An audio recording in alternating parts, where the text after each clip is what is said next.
Le laboratoire de physique de l'École normale supérieure de Lyon abrite une unité de recherche qui expérimente des thérapies neuro-rééducatives pour sportifs en situation de handicap. Cette unité est animée par Vance Bergeron, physicien franco-américain, spécialiste des matières molles et passionné de vélo.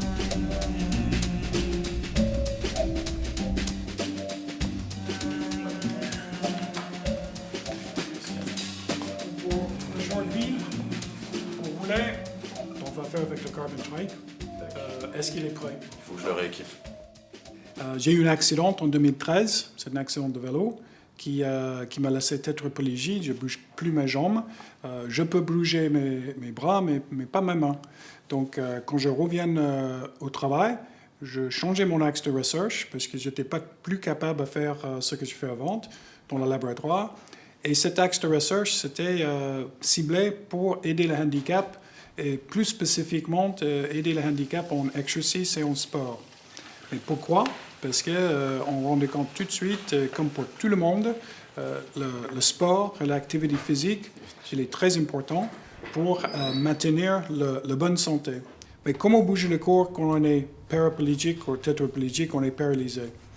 Nous, on utilise une méthode qui s'appelle l'électrostimulation. Avant de faire de l'électrostimulation, je vais, avec les électrodes et le courant qui va circuler entre les deux électrodes, faire contracter ton muscle de ta jambe, ce qui va faire que ton genou se tend et que ton pied monte en avant. Tu es prêt? Oui. Voilà, on voit la contraction du muscle quadriceps qui a pour fonction de tendre le genou. Donc il y a le champ électrique. C'est un champ électrique, ouais. En fait, le champ électrique déclenche la contraction, mais c'est le corps qui apporte l'énergie nécessaire à la contraction. Plus. C'est des courants de l'ordre du milliampère, c'est très faible.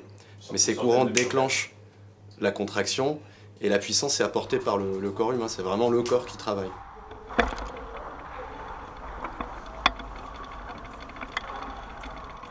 Mais comment ça marche l'électrostim dans cette vélo?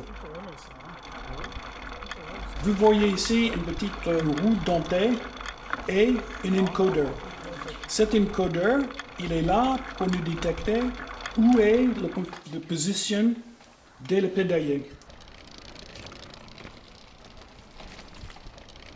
Cet encodeur nous envoie une tension qui dépend de la position du pédalier. Donc, par exemple, si on imagine qu'ici on est à 0 degré, il va envoyer 0 volts. Cette tension va augmenter. 1 volt, 2 volts, 3 volts, jusqu'à 5 volts, qui correspondent à 360 degrés, et on retombe à 0. Donc en fonction de cette tension, on va connaître la position du pédalier, ça va nous permettre de savoir quel muscle on doit activer à quel moment. Par exemple ici, je sais que je suis à 90 degrés pour le pied gauche, et qu'il va falloir que je stimule les quadriceps de la jambe gauche, pour pousser le pédalier. Une fois que j'arrive à 180 degrés, je vais devoir stimuler les muscles ischio-jambiers, ce qui va me permettre de tirer le pédalier. Et ainsi de suite. Donc on a un cycle en fonction de la tension, quadriceps, ischio, quadriceps, ischio, qui va se répéter et qui va permettre à la personne de pédaler. Ici, on utilise notre membre supérieur, notre bras et notre épaule.